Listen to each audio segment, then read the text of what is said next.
Mahuna lahi oirakpa, angawba malangda nungsiba lainam yalakpa, launambadi natte. Lona yengbagi maramsu thamoina khangi, pumnamak nungsibani haiba. Paisinduna su thamkraba thamoini, Mahu Pubi haina thina chairuba, nungsi Mahu Puramle. Nungsiba lainam chenba magi mahuni, oiribani magi mahuse, nupa magidi sidahida. Rishini ikaiduna yadrabasu, namdana trimmer do paikatlaga, lainana sitnana kakhatkre. Nupadu lengde machi pau, lainana haiba inkre, tuminasu lady. Haina draduna nupidugi makutto, tap amuk parai. Aidoragi. Laina mamitsukna yenglaga. Phazana layose, lengano. Rishi tumina laikre, wangbadi nupa mani helabanina. Laina lambadu waraduna risibu khazak nontho haibagumna lengzumdanam tharai. Wangmankre khara konthoro lamba ware. Moli mingamsadabadawna khazikka nonthari poni nupaduso. Nakna leplibi nupidu da rishi huran yengle. Halaklaroi saukre khalubani. Waridu mayam saningi, wahangsu kaya hangningi. Adubu ngamjade.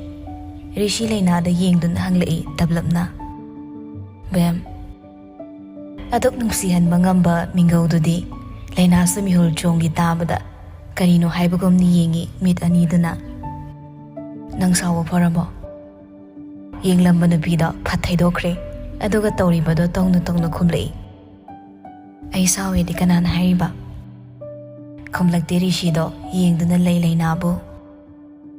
Nisa chaba nupase aina maramo andoine. Nang nisa chai ay ipam da lay krage haibado. Ay disu ay hairui. Lamhen basu maramo andoiba. Masak thiram basu aina phaza andoiba. Nang aina haiba iloidro. Akon bagi wahangduda nupi magi luna yingsilakpa mitingduga rishi tarang chattuna matin kut yothai. Aduga magi mitingdu hongkre. Lainano I tumina mataududa.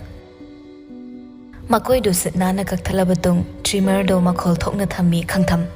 Nupadu ikhangkhangna nupiduda fat yengi. Sam kakpadi ai hairoi. Ado kaktabasu yaroi.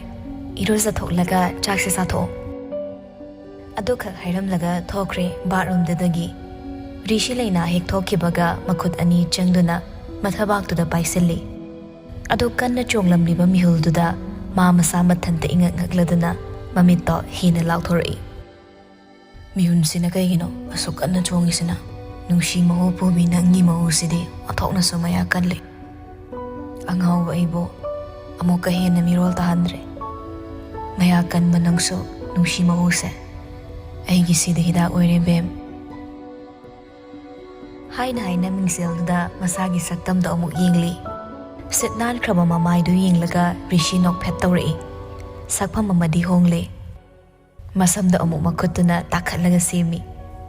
Cave amaga adum leirabanina masamda sukaktaba kuirabani. Yamna sangbadi natte. Adobu sitnana masana ana leibadi oidre. Nupagi saktamdi samgis chalda leibani hainabaduni. Samga makoigaduna thihanbani rishi. Adubu magi tonganba style amadi leizabani samkoi khakle haidunaso. Style adugaso adumak chusinai manabu tawradi. Magi adugi maongduda ngawzabasu kayani. Adubu lainana di hainadra male. Mayamna wa ngangnaba paw tanma misaktuda. Mana ngamduna makoido sitnanag hekta kakthalamle. Nupadu sa sawgadra hairaga noklibaduni. Angakpani nungsibagi magun. Nungsiba amana semdokpa ngamdaba leiramgani thazadre. Minungsi amadi nungsibadagi henba kari amamuk leiribage. Iruzaba loibage rishi bathroomgi thongdo hanglaga chepthara yinglei.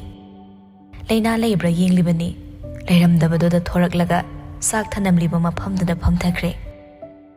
Managan asokpaduso chik lauri ising cholubaga. Hidak haptrabadi madusu naaba henjindawribani. Sak sabagi khazak nonthabadu pau yadre. Mamitu ishilaga khangi rishi. Ngamboi ngamdaboi chak tu yanaba khara chasilaga makut hamdokre. Chak ti interest laiba mi natte. Lamlaga chaba lamdraga tokpani. Aduga magi nomagi churuk gyu guli di thadokpa yade. Sinisna marakta aduna toide. toide harabusu khazik khazak-tagi madusu edikni. Chabadu loiraga soklibado hidak hapnaba matanda hotnazai. Lamba phangdre ubusu phangdre. Mingsel mamangduda phamlaga wana hidak hapnaba hotnari asokpado. Matang chana lainasu phatchanglai amuk. Lam phangboy phangdaboy hidak haplamba nupadusu tawpham khangda tuminna amuk leikre. Hidak tuda yenglaga wala ngang da laina changsilaga rishigi makhuttagi lasingdu lawi. Aduga matung lomda leptuna hidak tu taibiri. Thupla malay rishi masado khanglinglinglei. Na bro. Nai. Ngarang di nade haidayne. Aduna ngarangi narisina hausi. Pakhumduda laina no ituminna. Makha tarakti hidak tu haplaga asopo mapado sangna Beina Ch sinbiri. Khutse thangalo. Tabak lomda purake aduga yatsinaba. Hairibadu magtawi mamay maya nagna masa nagna leplakpadudadi rishi sor mabi hole. Nupi masu chongla mihuldo anido amuk sumichanay. Huran ying mamitingni amaso tawrido loibaga laina handokre rishi su irenjana phammi. Chak charabo. Laina rishi gi anawu masak uraga yam thazadana hairi. Koi yaudabaduni hena fazai. Iting tingna hairambani wado noksu noklamde. Wado haibada ahong masak papamatasu lamde. Pukhawatuna kolikto puthokre. Rishi di handak sum ahori. Mamay sitnan baduda makut ani changna pairagi yingzai. Aduga mingsel mamangduda mamay leishilaga yenglaga harauduna amuk sanokli potni. Wa ama haibada saudu ita tawba mana ngasidi lainagi wahay macha amadaso mathamoydu hekta peladuna noi. Amukta songdaba mihulso hanjin chongkre. Magini haina leiraba nupi aduna manakta nakna leptuna magi haksangda soglakpadana kari leibagumna swai sulaurure. Gyan mien tanaba ihul mayamduna angawba nupado ngasina nungshibagi ithak ipom amada shahum na inapubiri.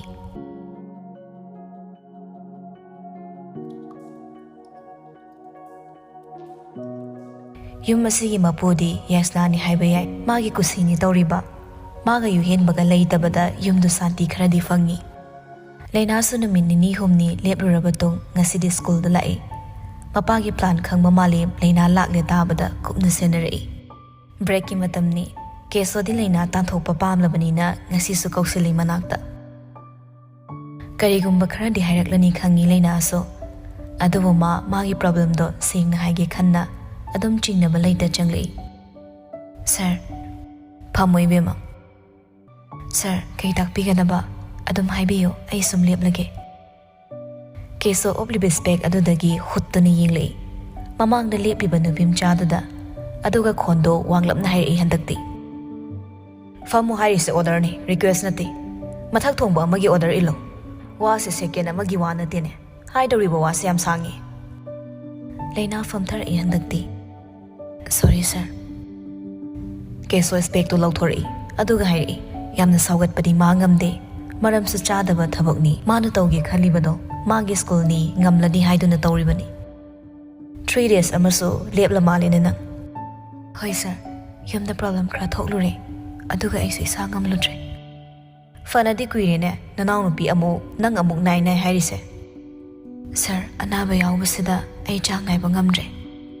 Salary di chang nai na adum fangninglamgani natra. Private company da tawrnariba work sidi ibema pungda chatpani. No work, no salary. Sigi rule se aigi school sida su thamlani. Ado thamle haina khalasu aigi di school ni do.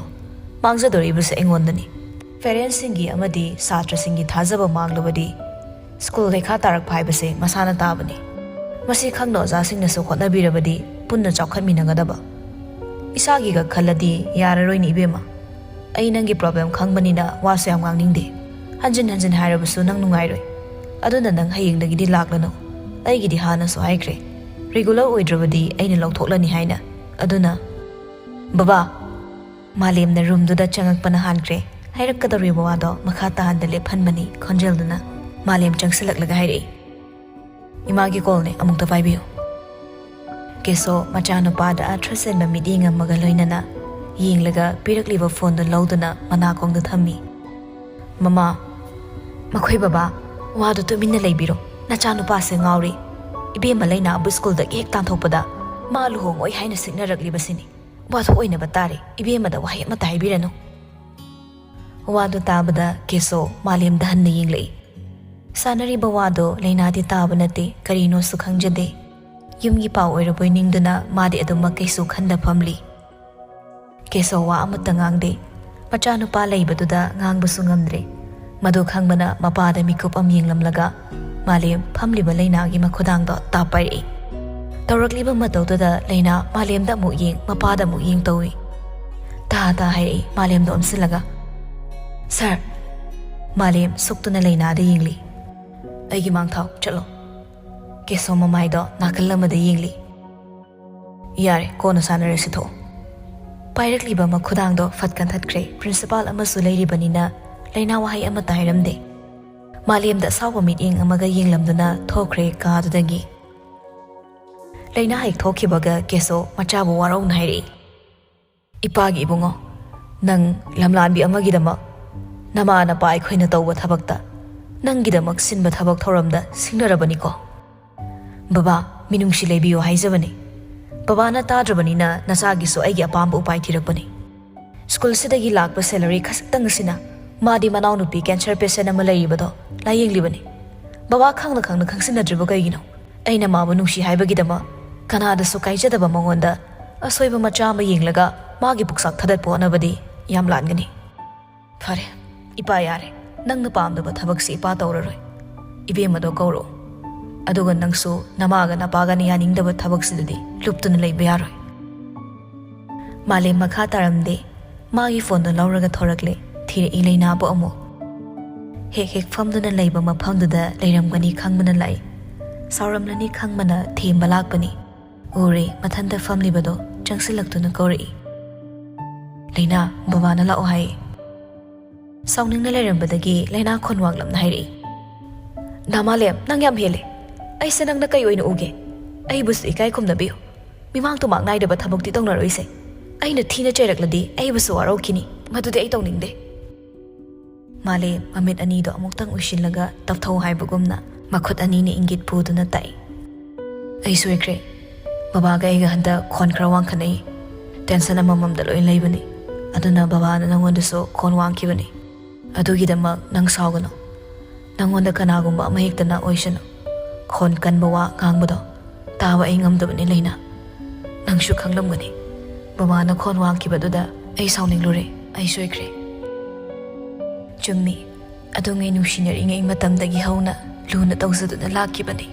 nongmata leina da chaide ngangde atopana jeba phau malemne hena wabani mani hena nungaitaba phauduna thembagi sarok ngakto oiduna lakpani adugumba mayamdo karamna sat hekta manghan mangamluni leina di khumlakhidre fana kauthokna bhonarabasu thamoida mami chauna takiba aigi oige khankiba nushibanina leina aina nangbo kauge ngamte nangai bo arogano aingonda so asunda thina chaigano ba ai yam wai leina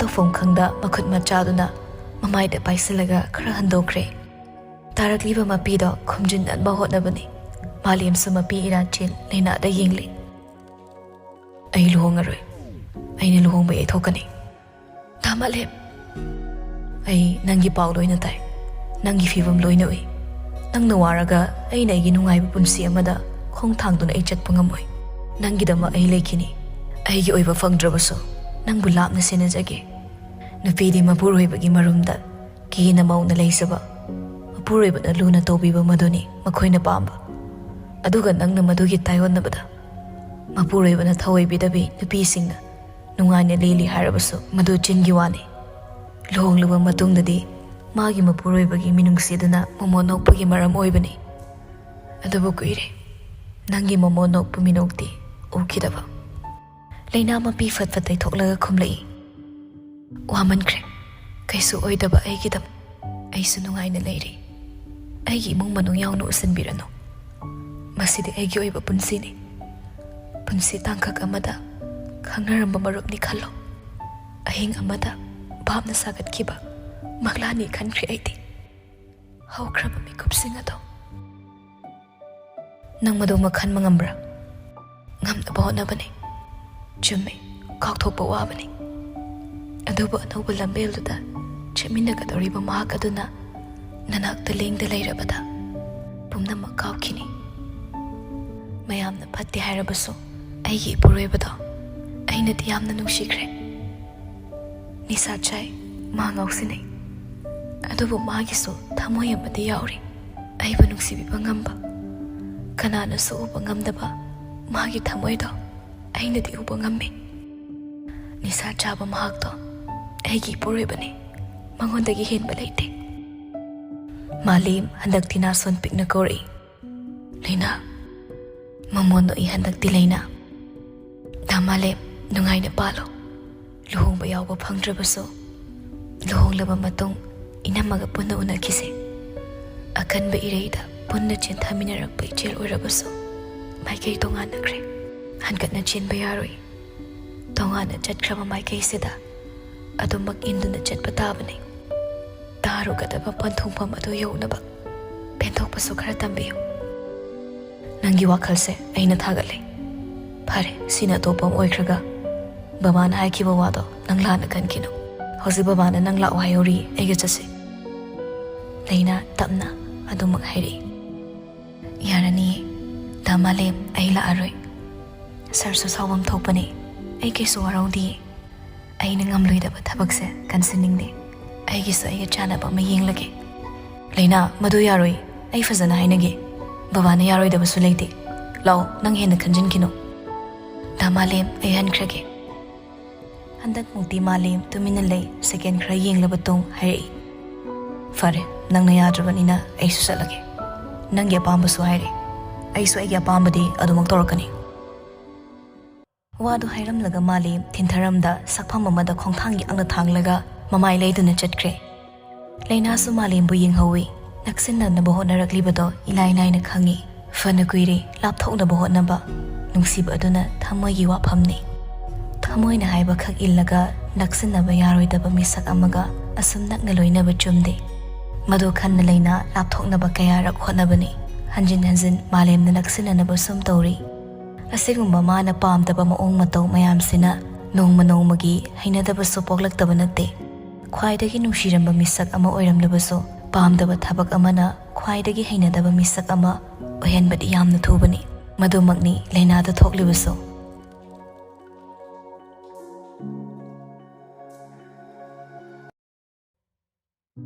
nimita salakpada rishi do hariska street cafe amada coffee thakli rishi coffee khak nate magi hainabidu su yauri harisna public place ni nangi dom muthalo Laisabi macha mayam so tungda chapot chari phajadeba thawasa da khumla I rishido Laisabi macha mayam sida impress amung tawkhidro ai bohose yumdam leira sida moina hinadraso kaishu kaideda sidi agi apambani is sak yam hinaroi dawri yumda ama kaina rishi khumlakte handakti makoina famliba cafe dogi hekna kanda flower shop ama leiribada obada haris puk hawali Famlamo Kadaidano Asigi flower shop lairise Asidam to changukige Room da thamba yaba flower pot amti yongge Wadu hairam laga haris hawat kre Rishi mathantani famli bado churuk machay amaso Kari khalak labano langthokre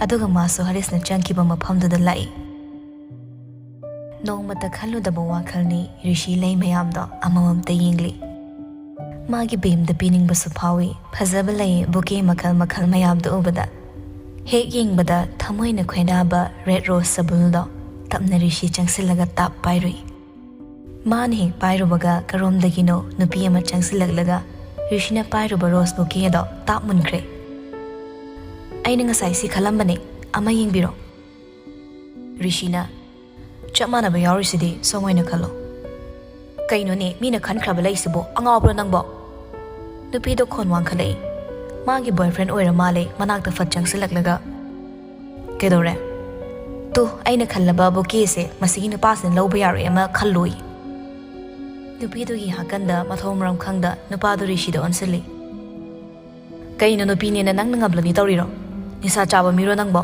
namit ka do inga ngalgadana ꯀꯔꯤ ꯕꯤꯠꯇꯅꯣꯕ ꯅꯪꯅ ꯂꯩꯁꯨ ꯄꯥꯝꯃꯤꯁꯦ ꯍꯨꯔꯥꯟꯕꯔꯣ ꯅꯠꯇ꯭ꯔꯒ ꯑꯗꯨꯛ ꯍꯥꯎꯇꯕ ꯈꯣꯟꯗꯨꯗ ꯔꯤꯁꯤ ꯅꯨꯄꯥꯗꯨꯗ ꯃꯆꯤꯡ ꯂꯥꯛꯇꯨꯅ ꯀꯤꯟꯅ ꯍꯦꯛꯇ ꯊꯤꯜꯂꯨꯔꯦ ꯈꯨꯠ ꯌꯥꯎꯅꯔꯛꯄꯗ ꯑꯃꯗꯨꯁꯨ ꯍꯜꯂꯒ ꯔꯤꯁꯤꯒꯤ ꯃꯃꯥꯏꯗ ꯊꯤꯟꯖꯤꯜꯂꯛꯂꯦ ꯁꯣꯛ ꯃꯃꯥꯡꯗꯨꯗ ꯈꯟꯅꯔꯛꯄꯗꯨꯗ ꯃꯅꯨꯡꯗ ꯆꯪꯈꯤꯕ ꯍꯔꯤꯁꯁꯨ ꯊꯣꯔꯛꯂꯒ ꯔꯤꯁꯤꯕꯨ ꯈꯥꯝꯃꯤ ꯅꯨꯄಾ ꯑꯃꯗꯨꯁꯨ ꯔꯤꯁꯤꯗ ꯃꯈꯨꯠ ꯈꯨꯗꯣꯝꯕꯤ ꯁꯤꯡꯉꯤ ꯑꯗꯨꯕꯨ ꯃꯌꯥꯝ ꯆꯪꯗꯨꯅ ꯈꯥꯝꯕꯗ ꯃꯈꯥꯅꯗꯤ ꯇꯥꯟꯅꯔꯨꯗ꯭ꯔꯦ ꯆꯠꯁꯤꯂꯣ ꯅꯪꯁꯤꯗꯤꯅꯦ ꯅꯝꯗꯅ ꯆꯤꯡꯊꯣꯔꯛꯂꯦ ꯃꯐꯝꯗꯨꯗꯒꯤ ꯃꯃꯥ ꯍꯦꯛ ꯂꯩꯊꯣꯔꯛꯇꯨꯅ ꯄꯨꯊꯣꯔꯛꯄꯒ ꯁꯛꯐꯝꯗꯨ ꯁꯠ ꯍꯣꯡꯈꯤ ꯔꯤꯁꯤ ꯎꯔꯦ ꯂꯩꯅꯥꯒ ꯆꯥꯎꯕꯒ ꯐ꯭ꯂꯥꯋꯔ ꯁꯣꯞ ꯑꯗꯨꯒꯤ ꯍꯦꯛ ꯑꯣꯄꯣꯖꯤꯠꯇ ꯂꯩꯔꯤꯕ ꯁ꯭ꯇꯣꯔ ꯑꯗꯨꯒꯤ ꯃꯃꯥꯡꯗ ꯂꯦꯞꯇꯨꯅ ꯃꯉꯣꯟꯗ ꯌꯦꯡꯂꯝꯕꯗꯣ ꯔꯤꯁꯤ ꯂꯩꯅꯥ ꯎꯕꯗ ꯃꯁꯥꯗꯨ ꯀꯩꯅꯣꯝꯃ ꯇꯧꯈ꯭ꯔꯦ ꯅꯨꯄꯤ ꯃꯥꯅ ꯇꯧꯈ꯭ꯔꯤꯕ ꯃꯌꯥꯝꯗꯣ ꯎꯔꯝꯂꯒꯗꯤ ꯁꯥꯎꯒꯗꯕ ꯊꯕꯛꯅꯤ ꯃꯁꯥꯅ ꯑꯗꯨꯝ ꯈꯪꯖꯔꯦ ꯂꯩꯅꯥꯁꯨ ꯀꯨꯏꯅ ꯂꯦꯞꯄꯝꯗꯦ ꯆꯥꯎꯕꯒ ꯑꯗꯨꯃꯛ ꯍꯟꯈ꯭ꯔꯦ ꯃꯤ ꯐꯨꯔꯤꯕꯒꯤ ꯆꯩꯅꯥ ꯐꯪꯂꯤꯕ ꯃꯈꯨꯠ ꯈꯨꯅꯝꯗꯨꯗ ꯌꯦꯡꯂꯒ ꯐꯠ ꯀꯟꯊꯣꯛꯏ